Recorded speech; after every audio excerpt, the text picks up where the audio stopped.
శుక్లాంబరధరం విష్ణుం శశివర్ణం చతుర్భుజం ప్రసన్నవదనం ధ్యాయేత్ సర్వవిఘ్నోపశాంతయే.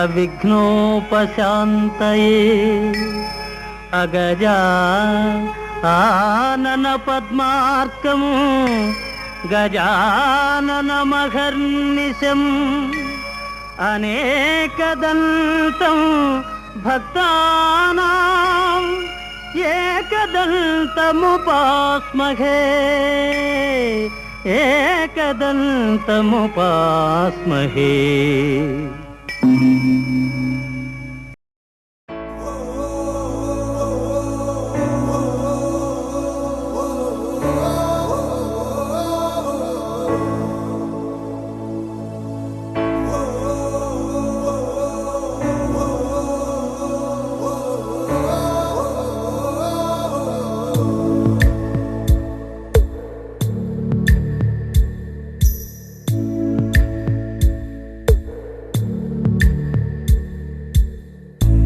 పాదమెటుపోతున్నా పయనమెందాకైనా అడుగు తడబడుతున్నా తోడురానా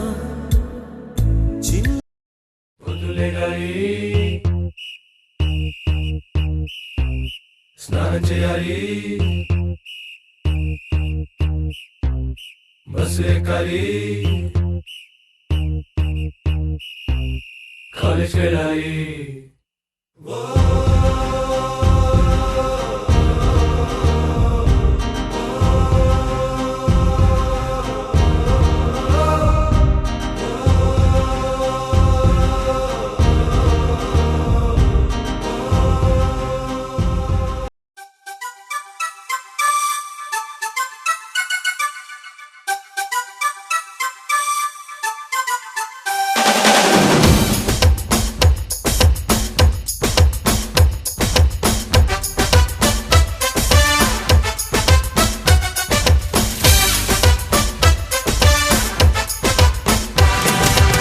నరనరాల్లో ఉత్సాహం పురకలేసే యువతరం జరుపుతుంటే పోరాటం దొరకదా విజయం.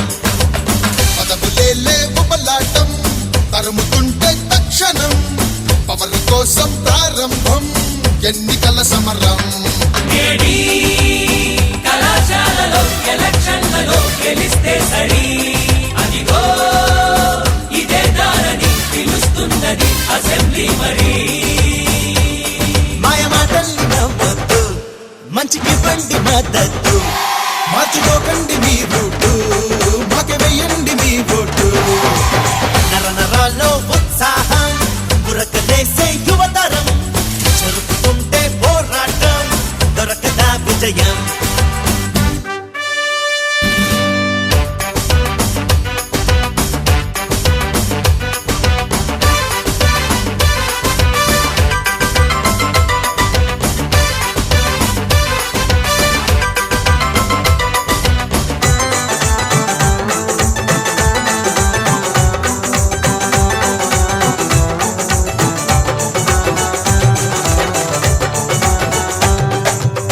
వాళ్ళు చిన్నవాళ్ళు ఆడవాళ్ళు కోడెగాళ్ళు ఆర్ట్స్ వాళ్ళు సైన్స్ వాళ్ళు సీనియర్లు జూనియర్లు వేదాలు మానండి పిడివాదాలు వినకండి అంతా కలిసి రండి మనమంతా ఒకటిలేండి.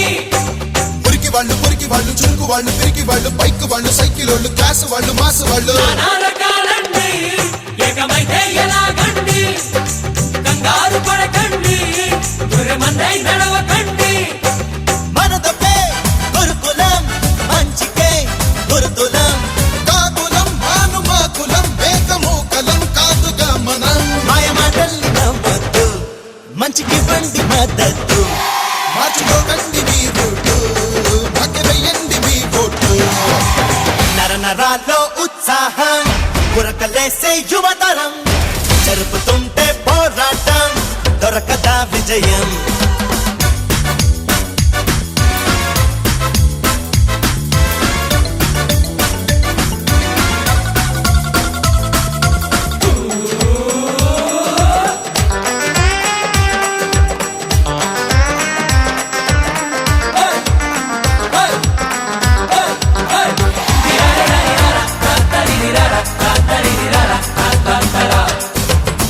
మతమని కుంపటెట్టి మతమని మందు పెట్టి ప్రాంతాల పేరు పెట్టి సెంటిమెంట్ రచ్చగొట్టి పంతాలు పెంచమండి ఉన్న బంధాలు పెంచమండి పంగనామాలు పెట్టమండి ఉంగి దండాలు ఎందుకండి క్యాంపస్ లో కాళ్ళు పట్టి క్యాంటీన్ లో టీలు కొట్టి నమ్మేటు ఒట్టు పెట్టి నచ్చేటు ఆశ పెట్టి హామీలు ఇవ్వకుంటే నీకు ఏ మేలు చేయమంటే ఓటేసి పొండి అంటే ఓడిపోతారు తప్పదంతే తెలియదా మా గుణం విలువలే మా బలం ధన బలం లేక జన బలం లేక గెలుపునేం పెట్టి కొనగలం మాయ మాటల్ని నమ్మొద్దు మంచికి బండి మద్దతు మార్చుకోకండి మీ బూటు మాకే వేయండి మీ బూటు నరనరాల్లో ఉత్సాహం ఉరకలేసే యువతరం జరుపుతుంటే పోరాటం దొరకదా విజయం నేడి కళాశాలలో ఎలక్షన్లలో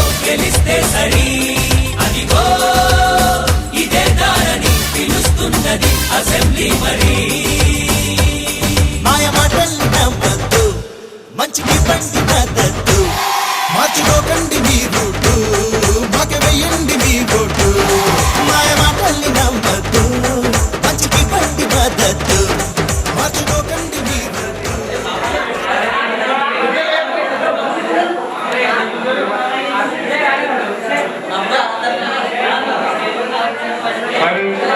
బాబు సైలెంట్ గా ఉంటే కార్యక్రమం స్టార్ట్ అయ్యారు.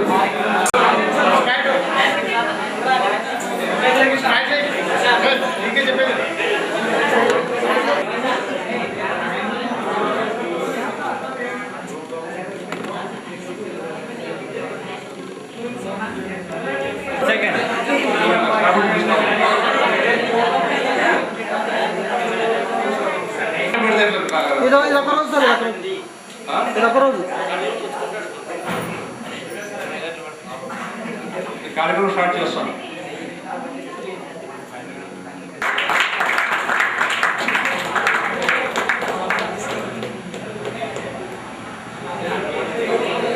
అదే ఇంకా విద్యార్థులు ఇతర అధ్యాపకులు అధ్యాపకులు ఉండడానికి పిలవడానికి వెళ్ళారు. వాళ్ళు వచ్చేలోపుగా ఇంకా ఇప్పటికే కాలాతీతమైంది. ఎందువల్ల ఈరోజు మనం అనుకోకుండా మనకు ఎగ్జామ్ రావడం వల్ల ఇలాంటివి కొంచెం ముందుగానే జరిపేవాళ్ళం. కాబట్టి నెక్స్ట్ ప్రార్థనా కార్యక్రమము ఝాన్సీ మరియు తారకేశ్వరి వచ్చి పాడడం కూర్చున్నాం.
खाना पड़ा था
కార్యక్రమం ప్రారంభించారు.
వీడుకోలే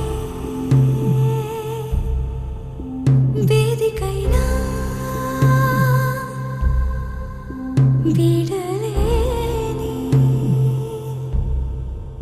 స్నేహమైనా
పరిచయాల పరిమళాలల్లే అనుభవాల అల్లికలు గిల్లి చెలిమికి నెలవైనా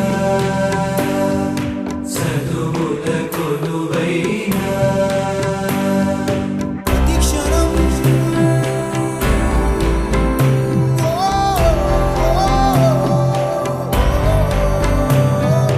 మహోదయం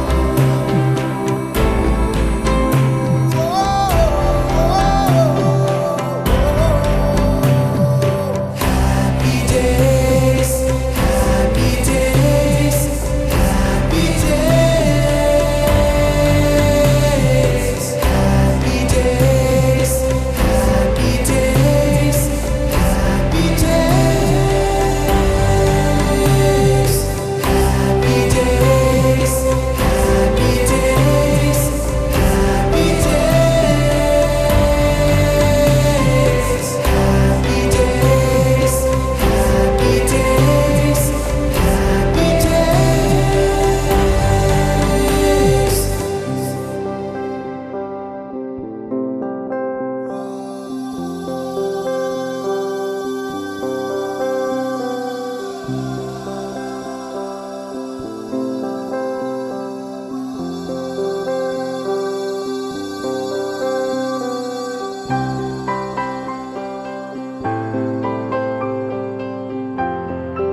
గుర్తుకొస్తున్నాయి గుర్తుకొస్తున్నాయి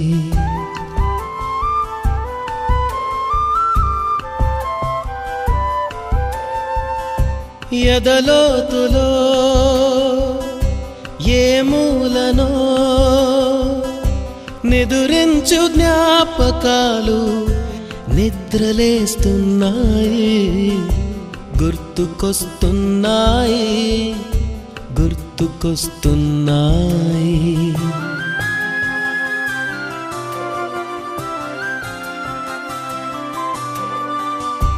ఈ గాలిలో ఏ మమతలో మా అమ్మ మాటలాగా పలకరిస్తున్నాయి గుర్తుకొస్తున్నాయి రకరకాలుగా ప్రోగ్రామ్స్ కండక్ట్ చేస్తూ వస్తున్నారు. వాళ్ళు కూడా ప్రోగ్రామ్ కండక్ట్ చేసేటప్పుడు క్లాస్ రూమ్లో చాలా చక్కగా అలంకరించి చాలా నీట్గా అందంగా కనబడేటట్టు చేసిన తర్వాతనే ప్రోగ్రామ్స్ కండక్ట్ చేస్తూ ఉన్నారు. అని వాళ్ళకంటే బాగా మీరు క్లాస్ రూమ్లో అలంకరించి ఇంత నీట్గా డెకరేషన్ చేసిన బీకామ్ విద్యార్థులందరినీ కూడా ముందుకు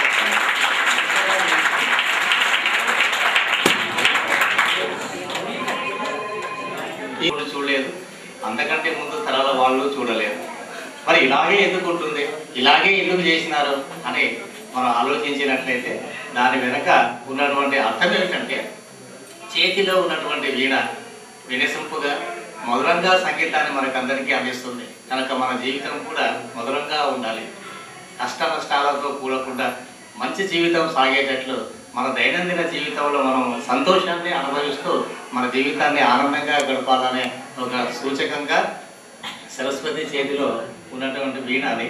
అంటే వీణ వాయిస్తే మనకు మధురంగా ఉంటుంది కాబట్టి కొంతసేపు మన కష్టాలను మర్చిపోయి ఆనందంగా గడుపుతామని అర్థం. కానీ దాని కొరకు అది కొద్దిసేపటి వరకు మాత్రమే మనకిచ్చే ఆనందం. ఒక 5 నిమిషాలు 10 నిమిషాలు మనకు ఒక సంగీతాన్ని వినడం వల్ల మనకు ఆనందం కలుగుతుంది. కానీ అంతకంటే నిజమైన ఆనందం జీవితాంతం వరకు మనకు నిజమైన ఆనందం కలగాలి అంటే అక్కడ కింద ఉన్నటువంటి పుస్తకాలు ఏవైతే ఉన్నాయో వాటికి మనం లక్ష్యంగా చేసుకోవాలి. ఎందుకంటే పెద్దలు ఏం చెప్తారంటే ఒక కష్టాన్ని నమ్ముకోండి అంటారు. చిన్నప్పుడు కూడా చదువుకునే రోజుల్లో ఒక మ్యాథ్స్ లెక్చర్ ఒకే మాట చెప్పేవారు ఎప్పుడు కూడా, మీరందరూ కష్టపడండి, కష్టపడితే పైకి వస్తారు, ఏదో ఒకసారి మీరు ఖచ్చితంగా మీ జీవితాన్ని మీ లక్ష్యాన్ని చేరుకుంటారని చెప్పేవాడు. అందుకని ఆ కష్టాన్ని నమ్ముకోవడం వల్లనే ఈరోజు నేను ఇక్కడ నిలబడి మాట్లాడగలుగుతున్నానేమో నేను అనుకుంటున్నాను. కాబట్టి కష్టాన్ని గురించి పెద్దవాళ్ళు ఏం చెప్తారంటే కష్టపడితే జీవుడు దేవుడు అవుతాడు, కష్టపడితే నరుడు నారాయణుడు అవుతాడు, కష్టపడితే మనిషి అవుతాడు. కనుక కష్టానికి ఉన్నటువంటి ప్రధానమైనటువంటి లక్షణం అంత గొప్పగా ఉంటుంది. అయితే కష్టం రకరకాలుగా ఉండొచ్చు. మనము సైకిల్ చేసుకునేటప్పుడు ఎన్నోసార్లు కింద పడతాం, చేతికి దెబ్బలు తగులుతాయి, రక్తం కారుతూ ఉంటుంది. అది కష్టమైన పని అయినా నేర్చుకుంటాం. ఎందుకు? ఆనందం. అంటే కష్టాన్ని ఎప్పుడైతే మీరు ఆనందంగా మార్చుకుంటారో అప్పుడు ఖచ్చితంగా ఆ ఆనందం మీకు లభిస్తుంది. అందుకని ఏం చెప్తుంటారు, కష్టపడి చదవండి అని చెప్పడం కంటే ఇప్పుడు మారినటువంటి పదం ఏమిటి, దాన్ని ఇష్టపడి చదవండి. కష్టాన్ని ఇష్టంగా మార్చుకోండి, ఏదైనా ఖచ్చితంగా వస్తుంది. దానికి కావాల్సినటువంటిది ఏమిటి? కృషి కావాలా, పట్టుదల కావాలా, అన్నిటికంటే మించి కష్టపడేటటువంటి తత్వం కావాలి, పోటీ పడే లక్షణం కావాలా. ఎప్పుడైతే మీలో పట్టుదల ఉంటుందో ఖచ్చితంగా సాధిస్తారు. పట్టుదల లేని మనిషి ఏదీ సాధించాడు. కనుక మనకు కావాల్సింది ఏంటంటే కాన్ఫిడెన్స్ అనేది కావాలి. నేను ఈ పని చేస్తాను, చేయగలను, చేయడానికి దానికి కావాల్సినటువంటి అర్హతలన్నీ నాలో ఉన్నాయి. నేను కూడా కష్టపడి దానికి నేను అనుకున్నటువంటి మార్గాన్ని చేరుకోవాలనేటటువంటి లక్ష్యం ఎప్పుడైతే మీలో ఉంటుందో ఖచ్చితంగా మీరు పైకి వస్తారు. అందువల్ల ఎవరు కూడా పైకి రాలేదు. కనుక ఫస్ట్ మీరు మీ మైండ్లో చేసుకోవాల్సింది ఏంటంటే ఇది నాకు రాదు, నాకు అర్థం కాలేదు, నేను చేయలేను, ఈ నెగిటివ్ లక్షణాలు ఏవైతే ఉన్నాయో ముందు వాటి అన్నింటినీ మీరు మీ మైండ్లో నేను పక్కకు తీసుకెళ్ళి మీ మైండ్ ఖాళీ అయిపోతుంది. అప్పుడు మంచి ఆలోచనలు వస్తాయి. మీ మైండ్లోకి మీరు మంచి పనులు చేసే అవకాశం ఉంటుంది. అంటే మనిషి ముందుకు నడవాలి అంటే కాన్ఫిడెన్స్ అనేది అవసరం. కాన్ఫిడెన్స్ లేనట్లయితే ఎవరు కూడా ఏ పని చేయలేరు. ఒక చిన్న ఎగ్జాంపుల్ చెప్తాను మీకు. ఒక గ్రీకు దేశాన్ని పరిపాలించేటటువంటి చాలా పాత కాలంలోనే గ్రీకు దేశాన్ని పరిపాలించేటటువంటి రాజు తన పొరుగు దేశానికి శత్రు సైన్యం పైన దండెత్తడానికి వెళ్తున్నాడు. ఈ రాజు తన దగ్గర ఉన్నటువంటి 10,000 మంది సైన్యంతో బయలుదేరినాడు. మధ్యలో వచ్చేసరికి రాత్రి చీకటి పడింది. అక్కడ విశ్రాంతి తీసుకుంటున్నారు. తర్వాత ఈ రాజుకు చేరినటువంటి ఇన్ఫర్మేషన్ ఏమిటంటే శత్రు రాజు ఎవరైతే ఉన్నారో ఆయన దగ్గర ఉన్నటువంటి సైన్యము మన సైన్యంతో పోల్చుకున్నట్లయితే 50,000 మంది ఉన్నారు. కానీ ఈయన దగ్గర ఉన్నది 10,000 మంది. మరి ఈ 10,000 మంది 50,000 మందితో పోటీ పడతారా? ఎప్పటికీ పడలేదు. కాబట్టి గ్రీక్ దేశాన్ని పరిపాలిస్తున్నటువంటి రాజు ఖచ్చితంగా ఓడిపోయే అవకాశం ఉంది. ఇది ఆ ప్రధానమంత్రికి తెలుసు, ఈయన రాజుకు మాత్రమే, ఇద్దరికి మాత్రమే ఈ విషయం తెలుసు. మిగతా సైనికులు